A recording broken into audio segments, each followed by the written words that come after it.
Hello and welcome to our social work practice policy and research MasterTrack certificate MSW information session. I'm pleased that you're joining us today. My name is Erin Zimmer. I'm the Director for Student Services here at the School of Social Work, and I'm going to do a little bit of housekeeping with us this afternoon before we get started. We definitely want this session to be useful to you in answering all the questions that you have. You'll see there on your dashboard there is a questions box. We utilize the questions box rather than the chat feature, so go ahead and send us your questions.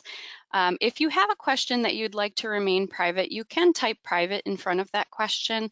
Otherwise, we do find that it's really useful to attendees to see each other's questions. Names are never revealed on the system, so there is a bit of anonymity anyways if you don't type private, but there'll be a questions log running the whole time, so you can save your question, listen, you could save it to the end, or you can ask as we're proceeding through the different sections of our presentation today. We are recording this session, so any student who's registered for the session will be sent a recording. We'll also be posting it on our MasterTrack site following today's event as well. Okay, so this is our agenda. Today we will be hearing from Elizabeth Adelea. She's our online MSW program student services officer. She's going to talk through the MasterTrack certificate itself and all the different options that it entails and give you some insight into what the actual MasterTrack looks like. And following that, I will present on the MSW program for the students who are thinking about going on and actually working toward their full Master of Social Work degree. We'll talk about the program options and also the admissions process for moving into that program. And with that, I will hand it off to Lizzie. Hello, everyone. My name is Lizzie Adelea. As Erin said, I am the online MSW Program Student Services Officer at the University of Michigan School of Social Work, and I'll be sharing with you today more about the Social Work Practice, Policy, and Research MasterTrack Certificate. So the MasterTrack Certificate is a graduate level certificate offered through Coursera. We launched the certificate in 2020. However, it was formally offered through edX. There are a series of 5 courses and 1 MOOC throughout the program. And this certificate offers foundation graduate level social work courses. The certificate alone offers career development as well as that master level certificate credential. However, it can also be used towards the first step to MSW at the University of Michigan. So the MasterTrack certificate consists of 1 MOOC and 5 courses. That MOOC is the Social Work Practice Advocating for Social Justice and Change. And then the 5 courses are Engaging Social Justice, Diversity, and Oppression in Social Work, Essentials of Interpersonal Practice, Research Basics for Social Work Practice, Essentials of Social Welfare Policy, and Essentials of Community and Organizational Practice. So this is just a short list of many topics that will be discussed throughout the MasterTrack certificate program. However, I just wanted to highlight a few of those major topics here today. And so you'll start off by learning about the Social Work Code of Ethics and the core mission of social work. And then using that to guide you through the program, you'll dive deep into more information and more discussions about crime and policing in communities, environmental justice, how to identify potential solutions to poverty and growing inequities, the importance of social welfare policy for social workers, using evidence-based and evidence-informed practices and interventions to promote positive change, ethics, diversity, and inclusion in social work, leading communities and organizations through ethical and responsible engagement, and how to apply research to practice. And so, like I said, these are just a few of those topics that will be discussed, but these are just some that I wanted to highlight here. So the certificate structure is outlined here. So the MOOC is 4 weeks. It's totally asynchronous. There are brief interactive activities through discussion posts and discussion boards where you can interact with other learners. There aren't any assignments during the MOOC. However, there are 4 quizzes. There's a quiz a week, and each quiz is worth 25% of the overall grade for that course. And then to follow, there are 5 courses. Each course is 8 weeks. These are mostly asynchronous. However, there are 2 synchronous meetings or office hours. The first synchronous meetings takes place at the beginning of each course, and that offers an opportunity to meet with other learners, as well as gain some orientation to the course and to Coursera and the program as a whole. And so it's really a time to engage with other learners, discuss what you're looking forward to throughout the course, any questions that you might have as you look through the syllabus, you can bring those to that first session. The second synchronous synchronous meeting is office hours. And so that usually takes place in the middle of each course. So at that 4-week mark. And that's another opportunity to engage with learners and talk about anything that might have come up throughout the modules, any questions that you might have, and then also talk about any assignments that are coming up. So a lot of the courses have final assignments that take place during week 7, week 8 of the course. And so it's a good opportunity to discuss what you've been thinking about doing and connect and collaborate with other learners there. There are assignments and activities as well in each course and quizzes. And the way that those are graded and those grade breakdowns are highlighted in the syllabus of each course. And so you'll be able to see more of that breakdown once actually in the course. So there are various start times to the MasterTrack certificate. We currently have 2 cohorts that are running. One started in June and the other started in August. We have some future cohort dates here. So we have a cohort that's starting in about 2 weeks on August 25th, and that is August 25th through May 1st. And if you're interested in applying to the online MSW program, that will allow for MSW start date of spring summer 2022. Then we have 2 cohorts running in January. One is 6 months and one is 4 months. And so the first cohort is 4 months. So if you're in the 4-month cohort, you'll take 3 classes at the same time, and those courses are each 8 weeks. Whereas the 6-month cohort, you'll take 2 courses at a time, and those are each 8 weeks as well. And so you can see here, so the 4-month will allow for a spring summer start date for the MSW program, and the 6-month will allow for a fall start date for the online MSW program. And Erin will speak more about what that process of admissions and application requirements looks like soon. And so once the MasterTrack certificate is completed, everyone that completes the MasterTrack certificate program will receive a certificate of completion from the University of Michigan School of Social Work. And then for those that have applied and are admitted to the MSW program, they'll either start online part-time or start on campus part-time or full-time, depending on which program that they applied to. And Erin will give more information about the application process now. Thanks, Lizzie. And Lizzie, of course, is available if students ever have any questions and want to talk through the MasterTrack or the online program. I'm available as well. So the next portion of this session, we're going to talk through the MSW program for students who are planning to enter in having completed the MasterTrack first. So there are different opportunities for students, different curriculum schedules for students who complete the MasterTrack. Students might choose to engage in completing their degree full-time in our on-campus program that's full-time. Students might want to come on campus but be a part-time student, and so there are day or evening options for that. Or there is the online program, which is part-time only. I'll talk more about that. It really is something to consider. I'm going to talk more about the experience criterion that's used, but the MasterTrack certificate can really be a nice way to help with savings in your program overall. It can cut almost a quarter of the cost of the MSW program if you're eligible to enter in this way. So it really is something for students to consider whether they're thinking about doing the on-campus full-time or the online program. It is required for the online program if you're not a student with advanced standing eligibility. So the program requirements for completing the full MSW degree after you do the MasterTrack, you'd have 45 credit hours remaining. You're essentially covering 15 credit hours of coursework through the MasterTrack certificate. The MasterTrack certificate really is covering the foundation classes that students are required to do in our MSW program. It's the same courses that you would be doing.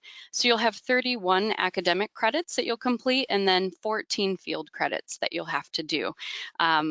This is very much a professional degree, so practice is essential. You'll want to make sure that you're learning that. So you will do 912 hours of field practice as part of getting your MSW degree. The field placement can be remote, so it does not have to be out within the state of Michigan, although that's certainly possible. And there is a possibility, we know a lot of students in our online program or sometimes the on-campus program are working. So it's possible to have an employment-based field placement. You'd work with our Office of Field Education, and certainly we want to make sure that students are working with the field office to make sure that the field placement's appropriate for what you're studying, that you're doing MSW level work, that you have a supervisor. Often needs to be a different supervisor than your supervisor for your paid position. And also different tasks. We want to ensure that you have some room, some latitude to be a student learner in the field placement hours versus the actual job that you may be doing in your career. So 45 credits remaining. We have several different pathways. These are sort of areas of specialization, or within our MSW program, we have 8 different pathways. You can see there that the interpersonal practice and integrated health, mental health, and substance abuse pathway is bolded. The reason for that is if you're a student thinking about the online program, that is currently the pathway that we offer. We're certainly looking at exploring some additional opportunities. Our online program is fairly new. We launched in May of 21. So we started off with this pathway. So this is the one you want to look at. This really is a pathway if you're interested in doing direct practice work, learning how to do counseling, assessment, treatment planning, diagnostic work, case management. You're wanting to do therapeutic interventions would be the best opportunity for you to study. We have a community change focus, so the other options are available in our on-campus program. So community change, if you're interested in, this is really more of what I would think of a meso level area of the field. It's macro in its orientation. You're not usually working one-on-one, but learning how do we enter communities, how do we assess communities, how do you get buy-in from the communities that you're working with to make sure that you're really hearing from them, their strengths, and making sure they're involved in any kind of change processes that they may be looking to have within that community. We do also have students pick community change often. They might be interested in a lot of diversity kinds of work. They might want to work in college settings or different organizations. So there's a wide variety of skills and things you may do with the community change focus.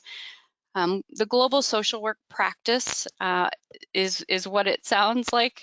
We have students that may want to work internationally. We have a lot of students that are interested in domestic work, but working with immigrants or refugee populations.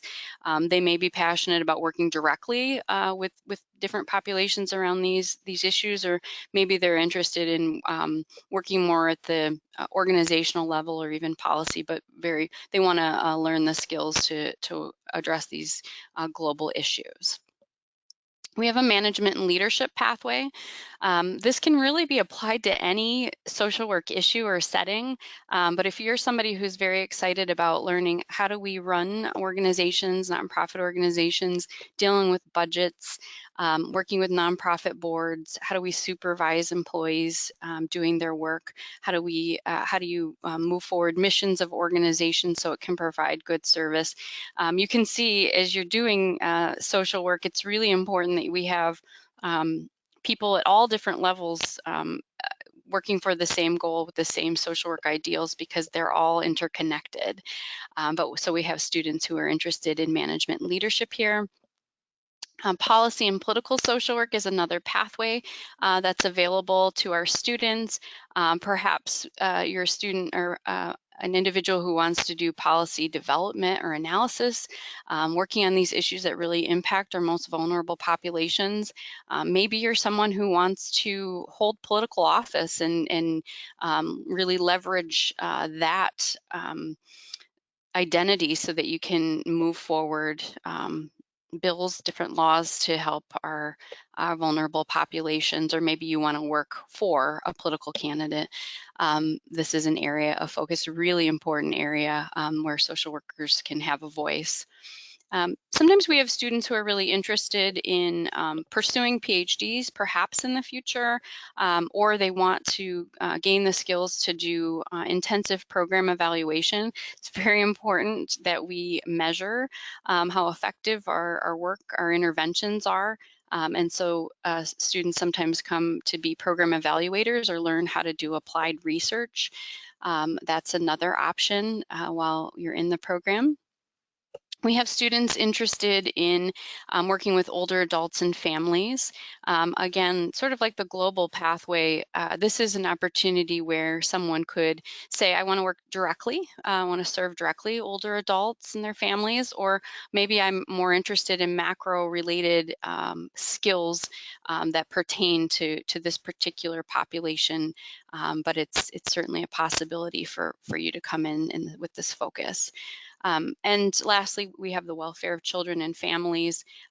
So someone might be interested in issues of child abuse, neglect, abandonment, or foster care, adoption. They might be interested in school social work. So that's another pathway option. If you're a student thinking about the online program, you're going to focus in on the interpersonal practice. I should have mentioned, of course, we have interpersonal practice in our on-campus program as well. That's actually our biggest on-campus pathway that we have. So that's offered in both the residential and the online program. If you're coming on campus, all 8 options are available to you. If you are on campus in the part-time evening weekend program, again, interpersonal practice is what we are offering for students. All right, I wanted to talk a little bit about the application process. It can be a little bit confusing, so we have broken it out into steps. Again, Lizzie or I or another admissions counselor are happy to talk with you about your specific individual situation. But step one, essentially, and students engage this in different ways. I encourage students to go through this full review process prior to purchasing the MasterTrack certificate. If they know they're headed to the MSW, just so we can make sure you can go through the process and be admitted ahead of time, and that way there's really no risk in purchasing the certificate. But we know sometimes students really want to try out the certificate and see if this is really an area of interest, and that's perfectly fine too. Step one is that we'll have to assess experience. So we look at students. There's an eligibility review form on our website under the MasterTrack program. So you'll submit your resume, and you'll also fill out a form to let us know what kinds of post-bachelor's human service related work do you have. Be very give us a lot of information here. We want to know a lot about the work. Be very specific about what you've done. Also, sometimes some of the work that our students have might be more macro-oriented. So it may be, you may not have done direct practice work in a clinical setting as a volunteer or as a paid employee. Perhaps you were working in an industry where you were supervising others or doing other tasks that we may see that could overlap with social work in the macro area. So definitely be detailed when you submit that to us. So that's the first step. And we'll look it over to see, do you have enough experience to then go on to fully apply to the MSW program. We will receive that, and we will let you know by email about that review. So Hopefully you get approved. We say, yep, you have enough experience. And so the next step is to fully apply to the MSW program. Again, this is a way of knowing, okay, I have enough experience. I have been fully admitted to the MSW program. Now, if I move on and actually purchase the MasterTrack certificate, which is $2,000, this work that I'm doing will go toward the MSW degree. And just to be clear, so the MasterTrack certificate is not credit bearing. The classes are the way you satisfy some of the credits for our program, but they're not transferable to another school of social work. So it's something that you could utilize in our program only. So applying to the full MSW program, this is our link, and the application is up now for the on-campus fall 22 admission. We also have students able to apply for the winter 22 online program, the spring summer 22 online program, and the fall 22 online program. So on campus, we only bring students in every fall once a year. The online program, we bring students in every semester. So this is a quick snapshot of our criteria for admission for the MSW program. So we look at these 5 different areas when we're assessing an applicant. When you really boil it down, what we're looking for is evidence that you'll be a strong student in our program, because you're going to do 31 academic credits while you're here. And we want evidence that you'll be a good social worker. You'll be a student that can perform well in field. As I mentioned, a quarter of the credits are applied, you doing the work. So that's what we're looking for. And the way that we assess that, we look at your academic background. So we require that you submit transcripts from every school you've attended for college credit. So we'll be looking that over. And just to see overall trends, how did you do, where did you end up? We don't have a minimum GPA that you must meet unless you're a student applying for advanced standing. You wouldn't be doing the MasterTrack if you had advanced standing eligibility. But in general, we're looking at how did you perform over the last 60 to 75 semesters. If you've taken human service credits, those are the courses that we'll hone in on more, but we have students with all different backgrounds that come into our program, and we like that. We like the diversity in that academic background. You do have to have 20 credits of liberal arts coursework across at least 3 different disciplines, so we'll check that on your transcript. We require 3 letters of recommendation as part of the application, and when you're doing the online application, you can put their information in your recommender's name. You can put their email address, and then the system will ask them to complete the recommendation. The perfect combination, this isn't possible for everyone sometimes, but if you can cover those 2 bases I mentioned. So having professors speak about your abilities in the classroom, that would be very helpful. And then if you can have someone who has supervised your professional work be 1 or 2 of your recommenders, that's very helpful as well. So you can determine if you want to do 2 academic or 1 professional, or vice versa. Sometimes it's the case that someone's been out of school a really long time and they don't feel like they can go back to a professor. That's understandable. In that case, focus in on professional recommendations. You can see recommendations is listed there up in the academics as we're assessing academics. Of course, we're looking at did you provide a academic recommendation? So those are really important to the application. There's a supplementary statement that you'll write for us. Ours is a 3-page statement. It's very important that you fill your 3 pages. To the extent possible, try to stay within the 3 pages. A little bit over is fine. Going pages and pages over is not the greatest. But this statement is used for a variety of purposes. We're looking at your writing skills. That's how you communicate learning often is through writing. So you want to make sure that you have the skills necessary to do it. And also, of course, we're looking at your fit for the program and interest. We ask you to talk about the social justice issue that you're passionate about. Of course, you may be interested in more than one, but it's good to hone in on a particular issue that really connects with the pathway that you're choosing. And so talk to us about what you're interested in and what skills you're hoping to learn from the program. We ask you to talk about personal and intellectual qualifications and experience. Who are you? What kinds of experiences have you had? And how have they made you ready to be a student in field, to be practicing early on as a student? How has that really contributed to your readiness to the program? And the last question talks about the School of Social Work's mission to diversity and anti-racist work. Also ties this to the social work code of ethics that exists. And we ask you to talk about how you plan to contribute to that work as a student and as a professional in the field. So it's a lot of ground to cover. Definitely give feedback from someone you respect. If you're in a program, maybe you can ask a professor or use a writing center to get feedback on your work. But it is essentially your writing sample, and it has eyes on it also. I'll talk about this in a bit, but it has eyes on it to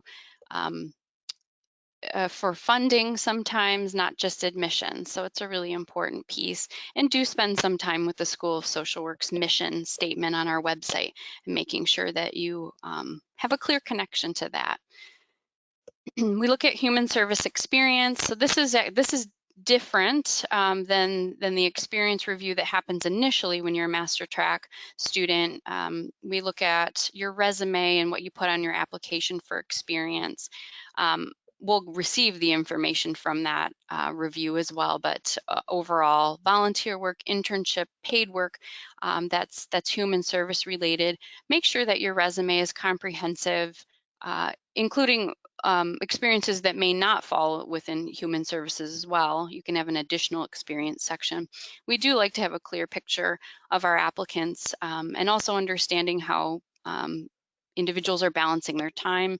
A lot of students might be working themselves through school. And so we like to have a good sense of that. And definitely think about social work skills or population served, even in jobs that may be not considered social work related, but maybe you really are utilizing skills or getting knowledge from the populations you're working with in those kinds of positions. Make sure that comes out in your resume. And lastly, for personal characteristics, we like to have a diverse student body. We like to have students from all different parts of the country, language abilities, interest areas that across the spectrum of social work practice. Sometimes we have dual degree students. Sometimes we have students that have life experiences that are really relevant and helpful to the work. We're assessing personal characteristics from a variety of parts of your application. The application itself might tell us about, for example, languages that you speak. Recommenders might tell us about some of these characteristics. Of course, in your statement, I mentioned that question about personal and intellectual qualifications and experiences, and the resume as well. So again, that's one of our the important pieces of our evaluation. So we'll look at all of those different pieces in order to make an assessment about an applicant. If you ever have any concerns, you can certainly talk with an admissions counselor. Sometimes students are not quite sure how to address a particular issue. There is an additional information section of the application where you can write about, say, a semester of grades that weren't so good, or sometimes people have a gap. They were raising children during that period of time. Something that you want to explain, you can use that section for. You can also choose to have an admissions interview if you would like. That would be requested after you completed your application to the program, so we have all of your materials in hand, and then we can schedule an in-person or a Zoom interview with you. Just to we use the same questions for students that we're interviewing, but also you can address any issues you think the committee may have. And sometimes we ask for those admissions interviews as well after we read your application. We want to get some more information. So that's the secret. It's not a secret, but that's the formula for how we evaluate applicants. So the question about when to apply, there's a whole bunch of dates up here. It depends on what program you're applying to, when you want to be coming into the program. So you can see there for the online program, if you're interested in applying for spring 22 semester, the priority deadline is January 2nd, and our final deadline is going to be April 1st. The priority deadline for fall 22 is March 1st.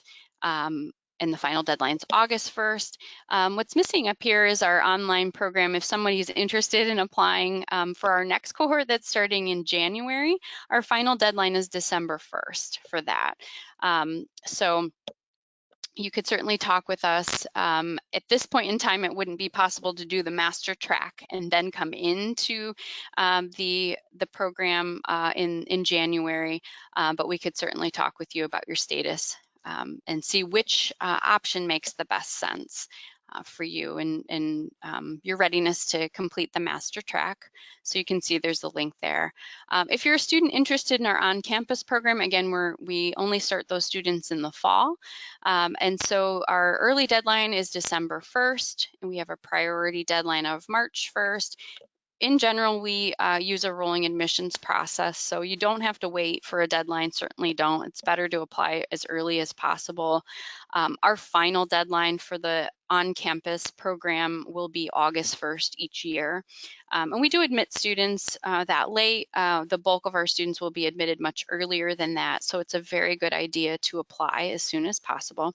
I realize this is overwhelming and somewhat confusing sometimes. So again, talking with us about the timeline and deadline sometimes is the easiest way to understand it. This is deadline's really a perfect segue to talking about financial aid.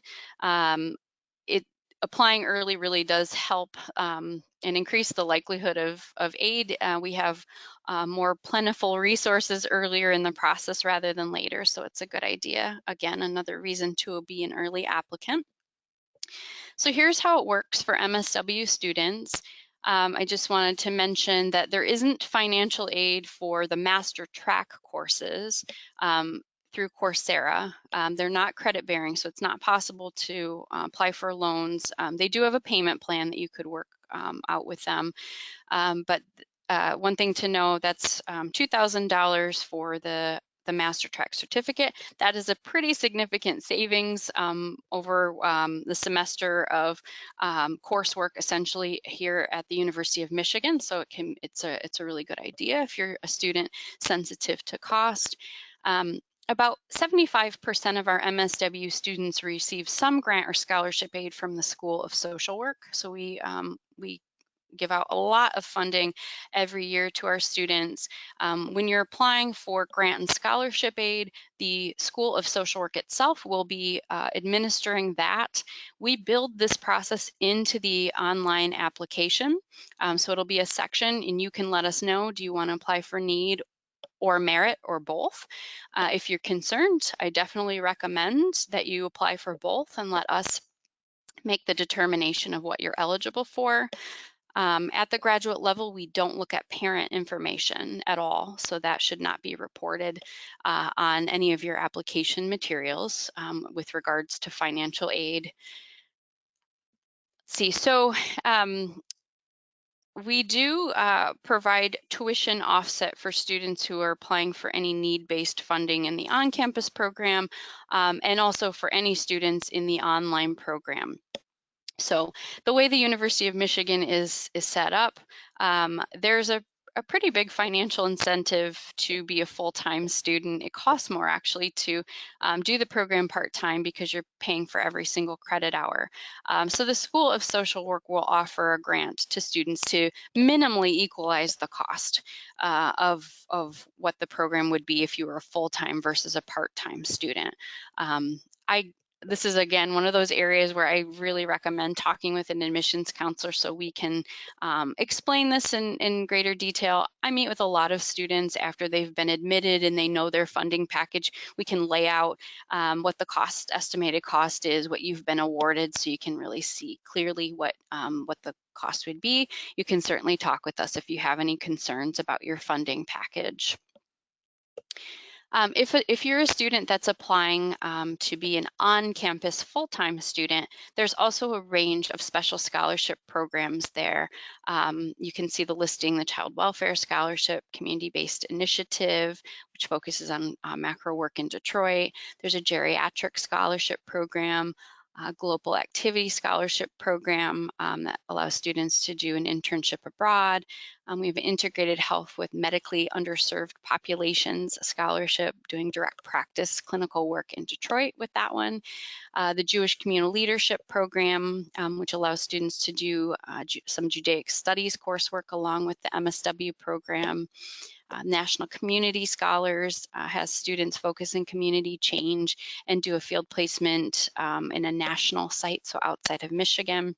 And then there's New Leaders in African-Centered Social Work, if you're interested in developing skills to be culturally competent to work with the African American population. You could focus in that area.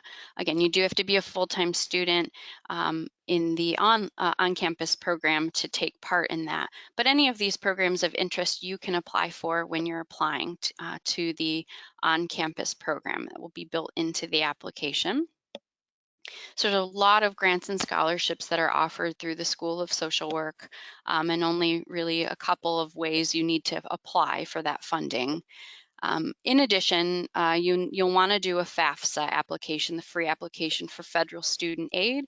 It's available now, and you'll want to update it if it did have any parent information in it. This is how you apply for any need-based funding. It's also how you apply for need-based grants. Need-based loans and your work study award. So the loan amount, the direct loan, could also offset the cost of the program in addition to any grants and scholarships you're receiving. It's possible for you to have a work study position. There are some work study positions that are remote. You can search those on the school site. So that could be a possibility for you as well. A lot of our students are utilizing a variety of sources to help fund their education. And I mentioned the federal direct loans.